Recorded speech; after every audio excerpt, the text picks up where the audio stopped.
La tranquilidad no es inmóvil, es una sensación que cambia con vos y con lo que te pasa. En Sumum contás con la última innovación tecnológica y con servicios médicos de vanguardia para que la tranquilidad te acompañe siempre. Sumum, excelencia para tu vida. Si tenés entre 18 y 31 años, abrí tu cuenta gratis y online y sacá tu tarjeta de débito You con ahorros pensados para vos, seguros para la bici, celu o instrumentos y mucho más.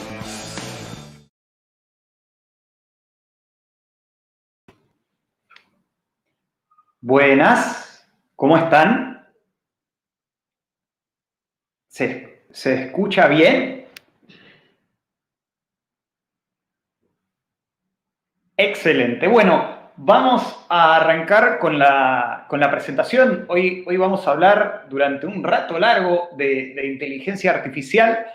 Bueno, yo voy a comenzar con hacer una pequeña introducción de cómo la inteligencia artificial se metió en mi vida. Y la inteligencia artificial se metió en mi vida con un viaje que yo hice de Argentina hacia este país. No sé si lo pueden reconocer con la foto del avión cuando yo estaba llegando. Pero este país, a ver si lo pueden reconocer ahora, es un país donde hay mucho mar, y este país es Nueva Zelanda. Yo viví varios años en Nueva Zelanda, y en Nueva Zelanda fue mi primera experiencia muy grande con inteligencia artificial.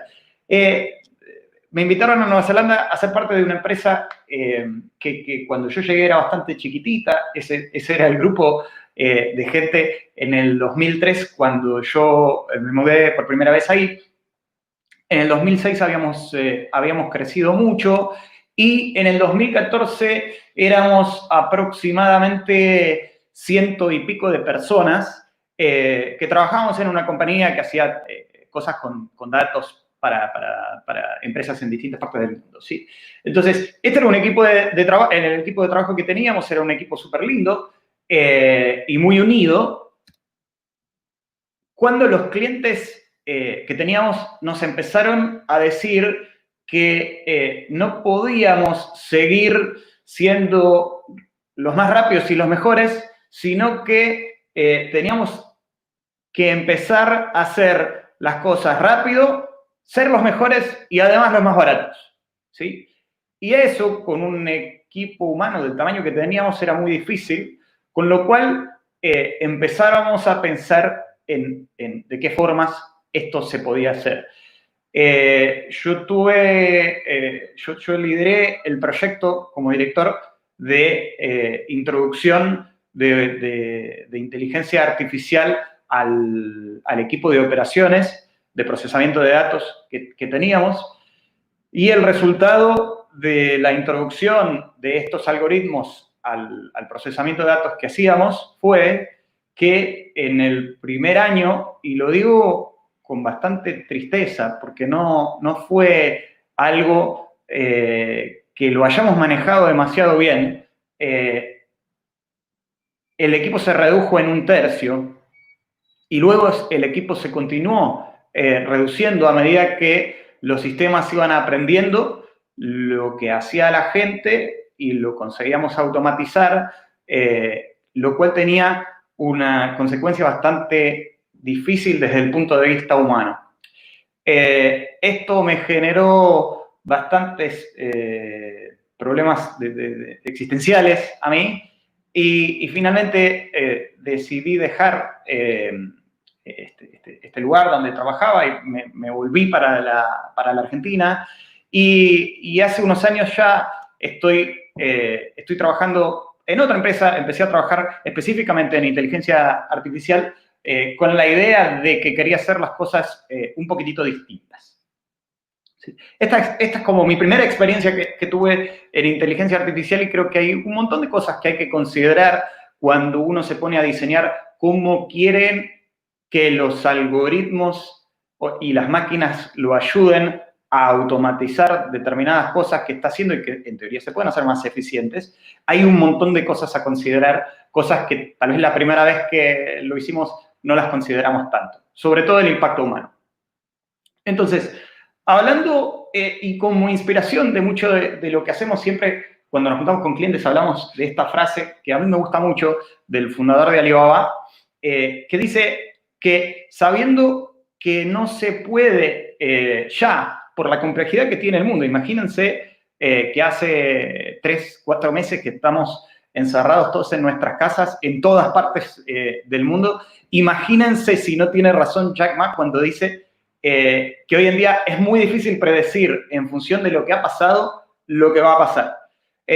Pero también dice que los líderes buenos, los líderes que saben manejar esta complejidad, se enfocan en diseñar el futuro, ¿sí? Entonces, muchas veces lo que sirve de lo que hacemos trabajando con modelos predictivos, con datos, siempre y cuando sirva lo suficiente de explicar la realidad como para poder diseñarla de una manera mejor, es suficiente. Entonces, no sé si lo han oído hablar, pero este es un estudio bastante famoso que se hizo en Europa sobre el impacto que iba a tener la inteligencia artificial en las distintas tareas, en los distintos trabajos. El estudio se llamó, bueno, en su versión en inglés, The Future is not what it used to be, el futuro ya no es lo que solía ser. Y este estudio habla de, dependiendo del trabajo que uno haga, de cuán en riesgo está ese trabajo de ser automatizado en los próximos 10 años. Hablando de extremos como en India, donde un 75% de los trabajos estaban en riesgo de automatización, en Estados Unidos la mitad y en Israel un 20%. Ahí dejé abierto un Latinoamérica con cierta diversidad de impacto, pero definitivamente más cerca de India que de Israel. ¿Sí? Con lo cual, y reflexionando sobre lo que nos había pasado en este ejemplo que les conté al principio de mi primer enfrentamiento con la inteligencia artificial, definitivamente el tema de cómo reconvertir y repensar los trabajos, las tareas, las profesiones que son importantes a futuro, es un gran desafío para todos los que estamos trabajando en esta industria, ¿sí? Más tarde, después de mi charla, vamos a hablar con un grupo de gente, líderes de inteligencia artificial en el mundo, hablando de como uno de los ejes que es más desafiante para quienes trabajamos en esto. ¿Sí? Y además de todo, esto tiene como un impacto desparejo en la sociedad, porque aquellos que ya están tecnológicamente atrasados hoy, este futuro con más tecnología y más datos les pega más que proporcionalmente, ¿sí? Con lo cual tiene el potencial, bien entendido, de igualar, pero hay que trabajar muy bien sobre la educación y sobre las bases. Vamos a tener 2 profesores de inteligencia artificial en el panel, porque si no se trabaja bien sobre la parte educativa, el impacto podría potencialmente generar más desigualdad en vez de corregirlo. Este chart, no me voy a repetir, tiene la idea de ponerlos a reflexionar, campuseros, sobre el concepto de que las tareas que son más fácilmente automatizables por los algoritmos, que son las que ya están siendo automatizadas por distintas aplicaciones de inteligencia artificial, son las que se repiten sin demasiado cambio una y otra vez, ¿sí? Hay una frase famosa de uno de los directores del departamento de inteligencia artificial en el MIT que dice que es mucho más fácil automatizar la tarea del contador o del abogado que la del barrendero, por la complejidad no repetitiva de sus tareas, ¿sí? Así que bueno, les dejo eso para que reflexionen en cuanto los afecta a ustedes y a lo que están estudiando o lo que están haciendo. Lo que sí existe es una negación muy grande de que esto va a afectar la manera en que vivimos en general de distintos sectores de la sociedad. Esta es una pregunta que hizo un amigo, Santiago Bilinkis, el año pasado, creo que es este dato, a los oyentes de su programa en la radio en Argentina, y decía, su trabajo será reemplazado por software y robots en los próximos 20 años, y la gran mayoría decía que no. ¿Sí? Si creemos en los datos que vimos antes, evidentemente hay mucha gente que está equivocada o está negando lo que va a pasar. Perdón, para el otro lado. Entonces, todas estas tendencias, todas estas cosas que estamos viendo, llevan muchas veces a que yo, cuando proyecto lo que va a pasar en el futuro, y esto es algo que hacen permanentemente los autores de ciencia ficción, proyecto un escenario bastante conflictivo, ¿sí? En general, las proyecciones, las perspectivas de futuro dan escenarios con un alto nivel de conflictividad, con máquinas tomando roles que solían ser humanos, pero no siempre eso puesto en forma que vaya a ser armoniosa, ¿sí? Entonces, creo que el planteo y el desafío es de qué manera ahora, cuando esto todavía no ha ocurrido, empezar a hacer las correcciones necesarias de manera de, como decía Jack Ma, poder diseñar un futuro que nos convenga a todos nosotros. Entonces, algunas generalidades sobre inteligencia artificial, porque estamos hablando mucho de inteligencia artificial y asumo que ustedes alguna vez vieron alguna definición de inteligencia artificial. Yo, para tomar una definición que me gusta mucho, voy a tomar la de esta persona, que, por cierto, si quieren tomarle una foto y seguirlo, es una de las autoridades mundiales en inteligencia artificial, Demis Hassabis. Y él habla de 3 grandes compartimentos dentro de la inteligencia artificial. La primera la llama las interfaces humano-máquina, ¿sí? Y en esto, uno de los chicos, amigos que va a estar en el panel, tiene una compañía argentina que es líder mundial en lo que se llama Vision, Computer Vision, que es la manera en que los sistemas reconocen lo que está pasando en el mundo real y lo procesan y toman decisiones en función a eso. Otro de los panelistas es experto en algo que se llama NLP, Neuro Linguistic Processing, y eso tiene que ver con el reconocimiento del lenguaje, de que los sistemas puedan reconocer el lenguaje y las supercomplejidades que eso tiene. Entonces, bueno, este es uno de los capítulos de la inteligencia artificial. Nosotros normalmente, cuando hablamos de inteligencia artificial, hablamos del último, al cual ya voy a llegar. El segundo es la representación del conocimiento. Es otro de los capítulos gigantes de inteligencia artificial, del cual se habla poco. Vamos a tener en el panel 2 expertos en knowledge representation, en representación del conocimiento, y es una rama que en este momento está teniendo una preponderancia gigantesca, ya lo vamos a ver ahora más adelante en la presentación, como la mayor parte de las dificultades que tienen las empresas y los gobiernos cuando tratan desafíos que uno quiere resolver con inteligencia artificial, es que los datos no están bien. Y que los datos no están bien significa que no están bien representados en nuestro sistema. Y si no están bien representados en nuestro sistema, la máquina que lo quiere resolver no puede resolverlo, ¿sí? Entonces, esta área de la inteligencia artificial, que es la representación del conocimiento, es muy necesaria y seguramente va a ser una de las que se continúe desarrollando mucho en los próximos años.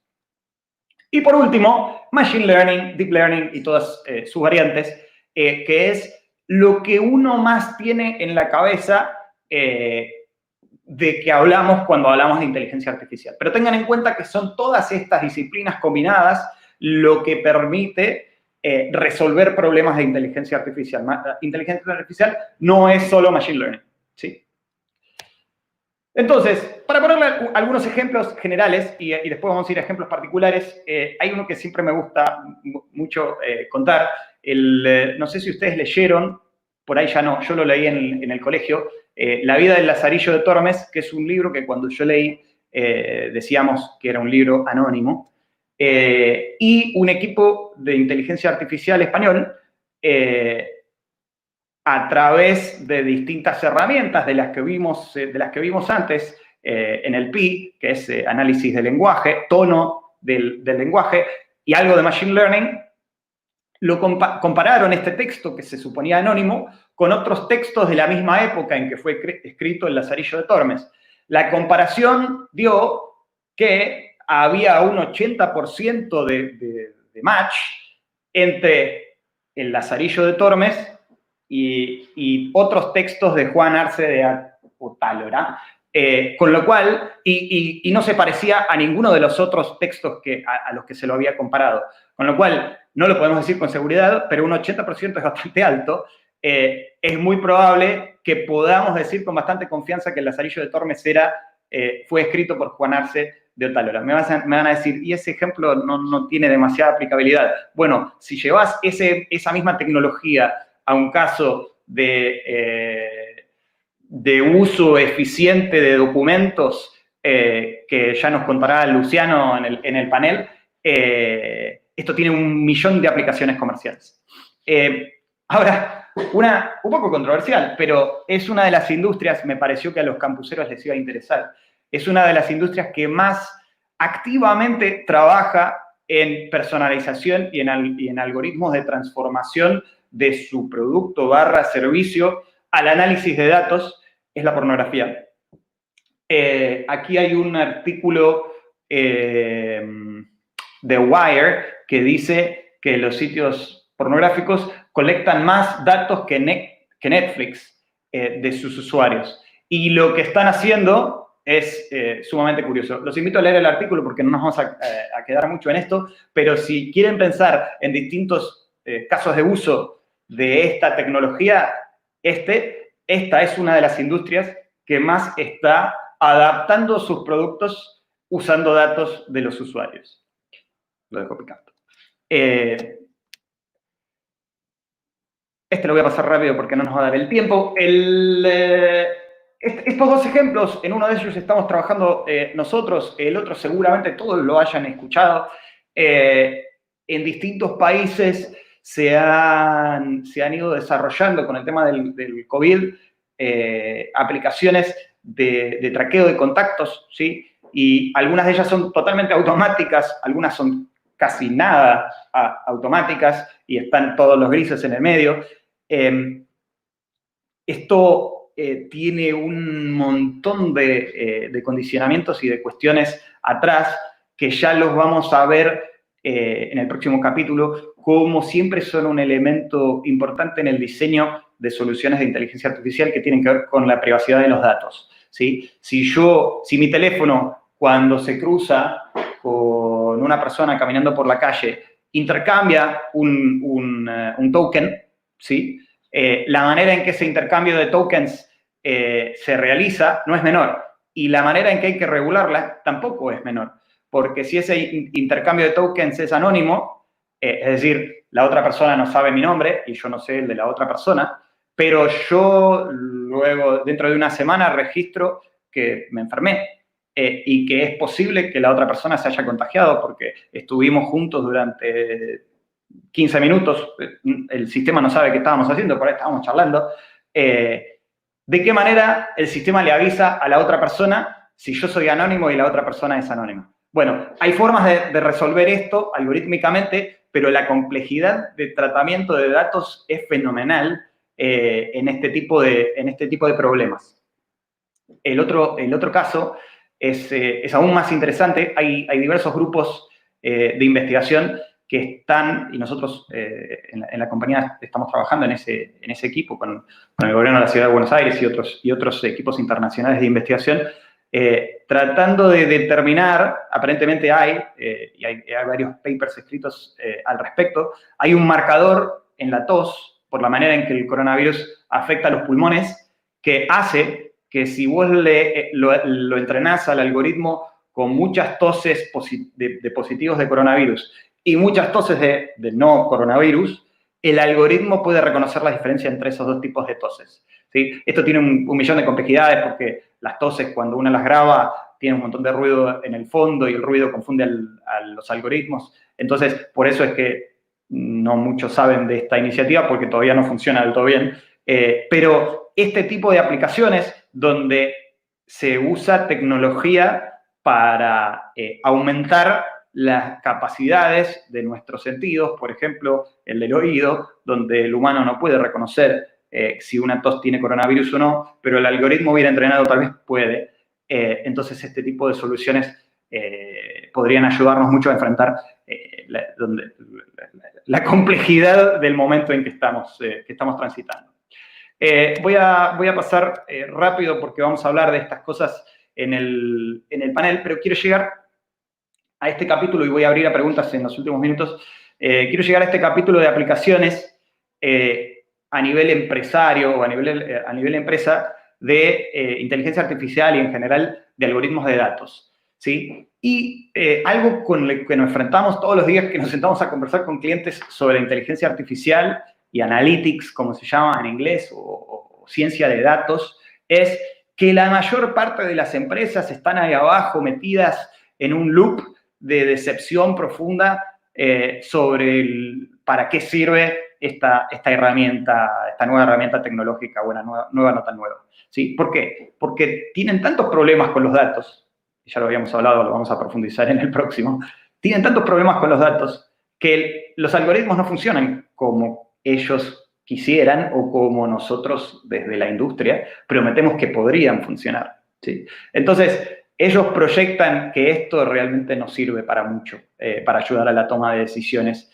de empresas y Estado. Pero como vimos, bien estructurados los proyectos sí lo permiten, con lo cual lo que nosotros proyectamos es, y hay que ver dónde está ese momento donde los proyectos exitosos superan tanto a los que no van bien que se genera esa exponencialización de las curvas, pero no la del coronavirus que hay que pisar, sino de lo positivo de proyectos en los que AI está ayudando a solucionar problemas de toma de decisiones ineficientes, ¿sí? Entonces, lo que hacemos mucho es esta aplicación de la lógica digital al mundo real, para lo cual, si se acuerdan en los buckets, en los espacios de trabajo de inteligencia artificial, estaba la interfaz humano-máquina. Bueno, contra más cosas del mundo real yo puedo interpretar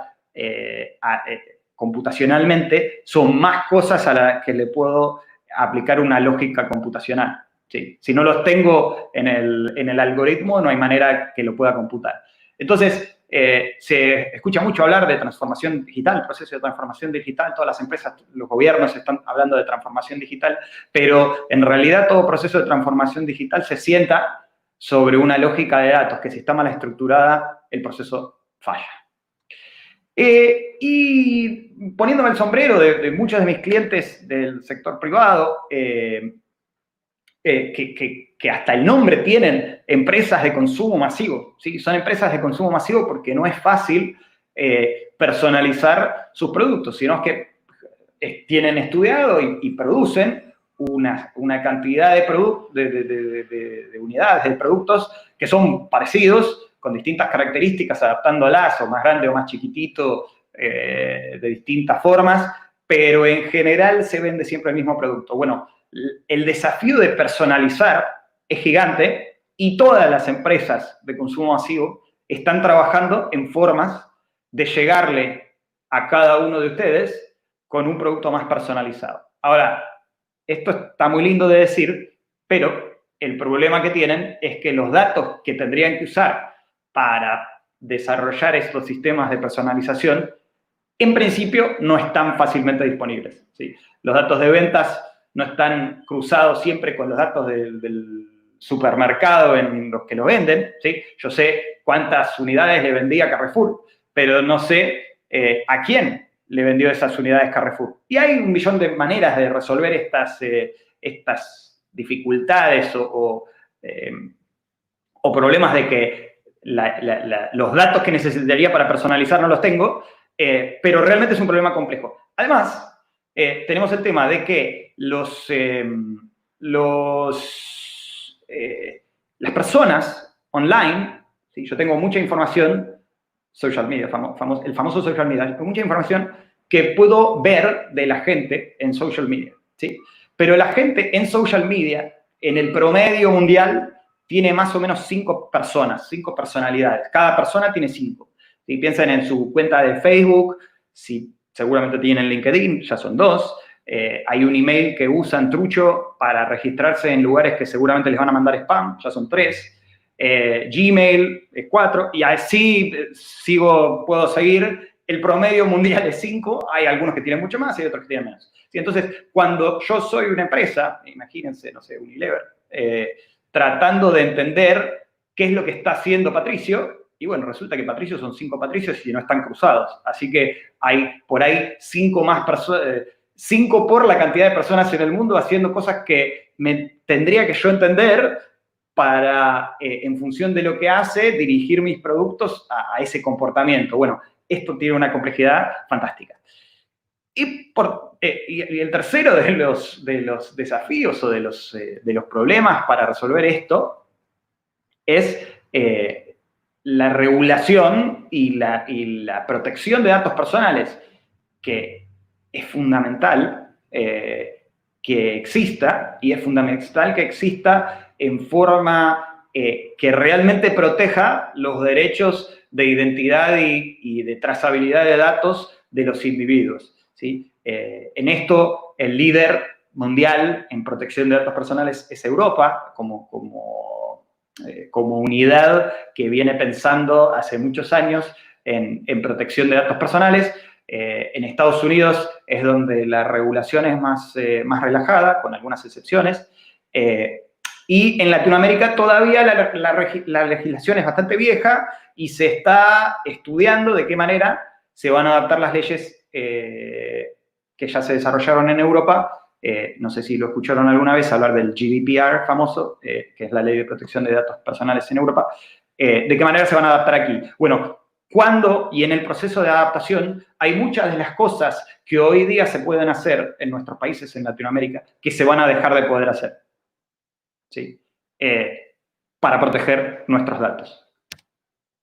Y para cerrar esto, y voy a las preguntas, la mayor parte de las veces, y para los que no están en el tema, les voy a hablar en chino, pero bueno, la mayor parte de las veces las empresas, para resolver este problema de los datos fragmentados que tienen, empiezan a armar algo que lo llaman data lake, ¿sí?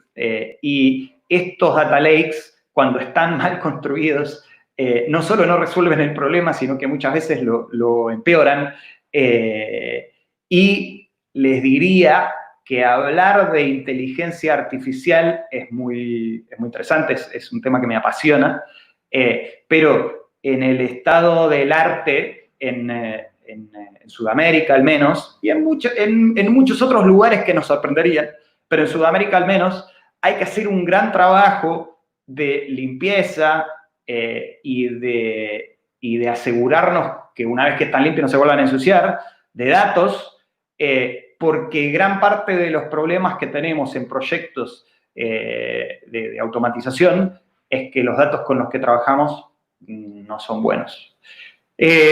Voy a parar acá y voy a abrir a preguntas porque creo que nos quedan, sí, como 15 minutos, así que tengo un par de slides más, pero me parece que es un buen momento para parar y si no tienen preguntas igual sigo un poco más, pero díganme, escucho.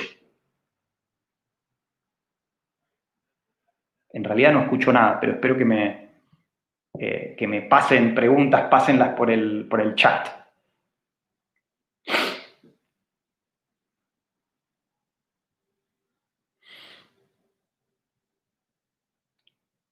Mientras van empezando las preguntas, paso mi próximo slide. El YouTube está atrasado, me dice el equipo técnico. Mientras me mandan alguna pregunta, les cuento un caso para que vean que desde un sistema que que uno tose y debería poder reconocer si la tos da positivo o no positivo, que es súper como mágico. Proyectos de análisis de datos que ayudan a una empresa a tomar mejores decisiones, hay de todo tipo y color. Este es un ejemplo para traerles otro de un caso que hicimos con la empresa de Petróleos Argentina, para resolver un problema de negocios muy puntual que ellos tenían. El problema era que, en general, las estaciones se saturan, sobre todo las estaciones con mucho tráfico, las estaciones de servicio con mucho tráfico, en determinado momento del día. ¿Sí? En determinado momento del día hay una cola enorme y no se puede, no dan abasto los surtidores y la gente que carga para mover ese tráfico. ¿Sí? Y lo que pasa es que el estudio esto lo hicimos en una autopista.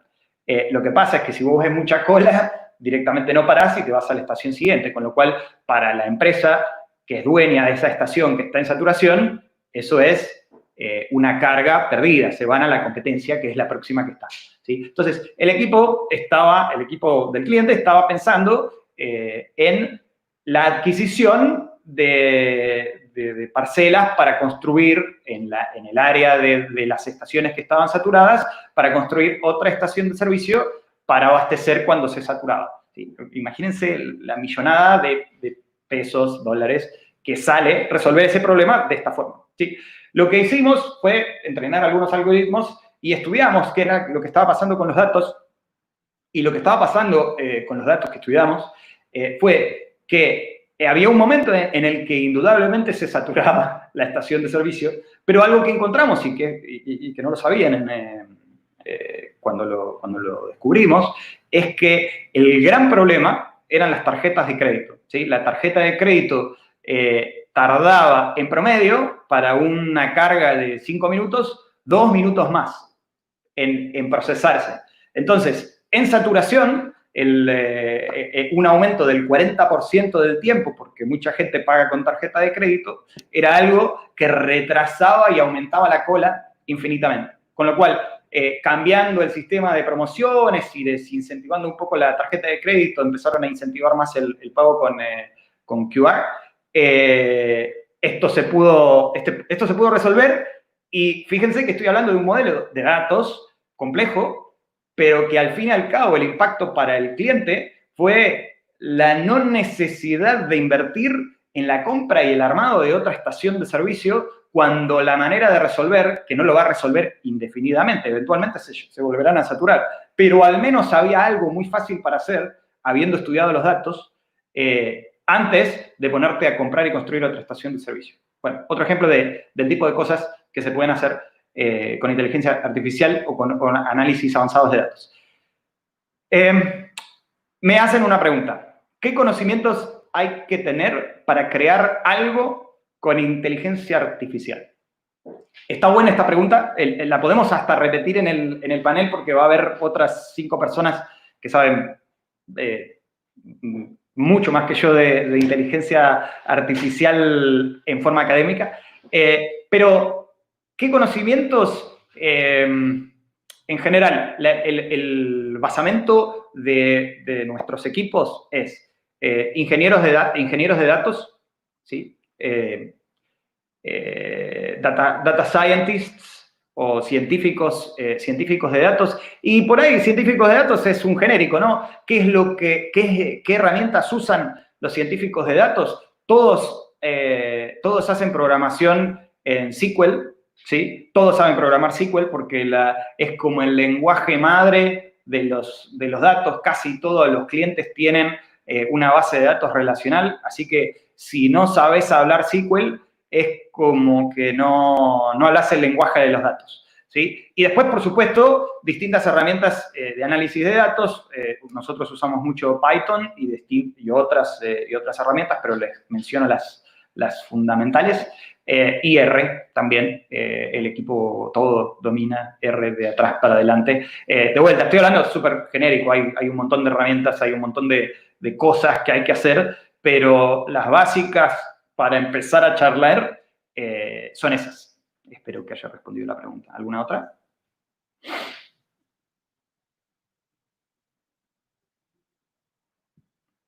Viene con un poco de delay el feed, así que por ahora sigo viendo qué conocimientos hay que tener.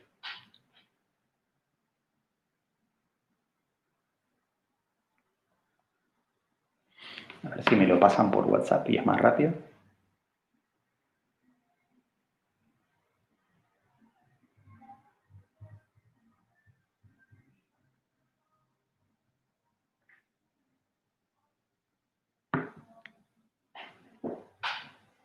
Ahí va. ¿Qué opinás de la nueva carrera de la UBA en licenciatura de datos? No quiero... Es buenísima. Todas las carreras en licenciatura de datos, en principio, son un avance gigantesco de no tener profesionales en datos. En general, en el país y en el resto del mundo hay un gran déficit. Hay mucha más demanda que oferta. Campuseros, escúchenlo, creo que lo saben, pero anótenlo. Hay mucha más demanda que oferta de gente que trabaje bien con datos. Nosotros en general estamos muy desesperadamente buscando ingenieros de datos, en inglés data engineers, esos son casi como los más requeridos. Si ustedes lo piensan como en un proyecto, en general el proyecto empieza con entender y configurar los datos, a veces normalizarlos, en general normalizarlos porque los datos no están bien preparados para trabajar, entonces, y hay que conectarlos con el lugar donde existen esos datos en el origen, entonces toda esa parte la hacen los ingenieros. Entonces, eso es súper importante en casi todos los proyectos. Luego que armaste bien tu estructura de datos, habiendo atraído los datos de donde los datos estaban originalmente, tenés la parte del análisis como funcional, que en general ahí participa gente de distintos perfiles, gente de perfil de negocios, gente de analistas funcionales, etc.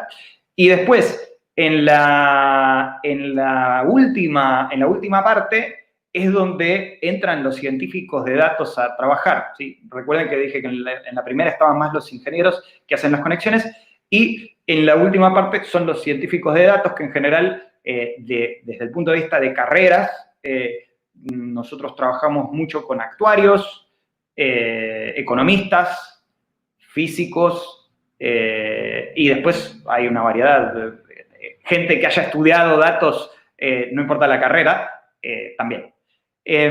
Hay otra pregunta. ¿Cómo está Argentina con el uso de inteligencia artificial en comparación a los demás países del mundo?